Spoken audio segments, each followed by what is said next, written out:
ایک بادشاہ نے اپنے وزیر سے پوچھا، یہ میرے نوکر چاکر مجھ سے زیادہ کیسے خوش باش پھرتے ہیں جبکہ ان کے پاس کچھ نہیں اور میرے پاس کسی چیز کی کمی نہیں، یعنی ان کے پاس کچھ بھی نہیں پھر بھی یہ خوش رہتے ہیں اور میرے پاس سب کچھ ہے میں پھر بھی خوش نہیں رہتا۔ وزیر نے کہا، بادشاہ سلامت، اپنے کسی خادم پر قانون نمبر 99 کا استعمال کر کے دیکھیے۔ بادشاہ نے پوچھا، اچھا یہ قانون نمبر 99 کیا ہوتا ہے؟ وزیر نے کہا، بادشاہ سلامت، ایک سراہی میں 99 درہم ڈال کر سراہی پر لکھیے، اس میں تمہارے لیے 100 درہم ہدیہ ہے۔ رات کو کسی خادم کے گھر کے دروازے کے سامنے رکھ کر دروازہ کھٹکھٹا کر ادھر ادھر چھپ جائیں اور تماشا دیکھ لیجئے۔ بادشاہ نے یہ تجربہ کرنے کا فیصلہ کیا اور جیسے وزیر نے سمجھایا تھا ویسے ہی کیا۔ سراہی لی اور اس میں 99 درہم رکھ دیے اور اس کے اوپر لکھا کہ اس کے اندر 100 درہم ہے۔ وہ سراہی دروازے کے باہر رکھ دی گئی، ایک خادم کے دروازہ کھٹکھٹایا اور چھپ کر تماشا دیکھنا شروع کر دیا۔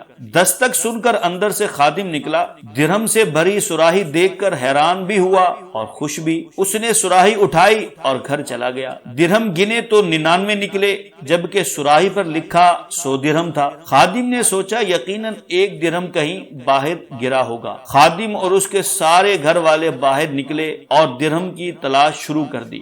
99 درہم غیب سے ملنے کی خوشی چھوڑ کر ان کی ساری رات ایک درہم کی تلاش میں گزر گئی۔ خادم کا غصہ اور بے چینی دیکھنے کے لائق تھی۔ اس نے اپنے بیوی بچوں کو سخت سست بھی کہا کیونکہ وہ درہم تلاش کرنے میں ناکام رہے تھے۔ کچھ رات صبر اور باقی رات بک بک اور جھک جھک میں گزر گئی۔ دوسرے دن یہ ملازم محل میں کام کرنے کے لیے گیا تو اس کا مزاج مختلف تھا۔ آنکھوں میں نیند تھی، کام سے جھنجھلاہٹ، شکل پر افسردگی آیا تھی۔ بادشاہ سمجھ چکا تھا کہ 99 کا قانون کیا ہوتا ہے۔ لوگ ان 99 نعمتوں کو بھول جاتے ہیں جو اللہ تبارک و تعالی نے انہیں عطا فرمائی ہوتی ہیں اور ساری زندگی اس ایک نعمت کے حصول میں سرگردہ رہ کر گزار دیتے ہیں جو انہیں نہیں ملی ہوتی، اور وہ ایک نعمت بھی اللہ کی کسی حکمت کی وجہ سے رکی ہوئی ہوتی ہے جسے عطا کر دینا اللہ کے لیے بڑا کام نہیں ہوتا۔ واقعی یہ واقعہ ہمیں بہت سارے باتیں سمجھا گیا کہ اللہ تبارک و تعالی نے ہمیں لاکھوں لاکھ کروڑہا کروڑ نعمتوں سے نوازا ہے۔ ہماری نظر اس کی ان نعمتوں پر نہیں ہوتی بلکہ وہ ایک چیز جو ہمیں سال 2 سال 10 سال سے ہم جس کی متلاشی ہوتے ہیں وہ نہیں ملتی تو ہماری ساری توجہ اسی کی طرف ہوتی ہے۔ نہ جانے مجھ سے ایسا کون سا گناہ ہو گیا، نہ جانے کون سی خطا سرزد ہو گئی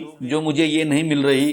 سمپل سی بات ہم دیکھیں، پورا مہینہ ہم کام کرتے ہیں اور دکان پہ اچھی سیل ہوتی ہے، 1-2 دن اگر سیل نہ ہو تو ہم رونا پیٹنا شروع کر دیتے ہیں، کاروبار نہیں ہے، بے روزگاری بڑھ گئی ہے۔ یعنی 28 دن جو ہمارا کاروبار اچھا چلا ہم اس کو بھول جاتے ہیں، اور 2 دن اگر ہمارا کام اچھا نہ چلا تو ہم اس کو لے کے بیٹھے ہوتے ہیں۔ اسی طریقے سے دیگر نعمتیں ہیں جو اللہ تبارک و تعالی نے ہمیں دی ہیں، ہماری ان کی طرف توجہ نہیں ہوتی، لیکن ہماری خواہش کے مطابق جو ہمیں چیز نہیں ملی ہوتی ہم اسی کا رونا پیٹنا لے کر بیٹھے ہوتے ہیں۔ جیسے یہ شخص 99 درہم ملنے پر خوش نہیں ہوا بلکہ ساری رات اس ایک درہم کو ڈھونڈتا رہا۔ ہم بھی اللہ کی وہ نعمتیں جو اللہ نے ہمیں عطا کی ہیں، اللہ کی عطا کردہ آنکھیں ہیں، منہ ہے، ناک ہے، ہاتھ ہے، پاؤں ہے، صحیح سلامت جسم ہے، اولاد ہے، گھر ہے، کاروبار ہے، بیوی بچے ہیں، ماں باپ ہیں، بہن بھائی ہیں، یہ اللہ کی کیسی کیسی نعمتیں ہیں، ہم ان کی طرف وہ توجہ نہیں ہے ہماری۔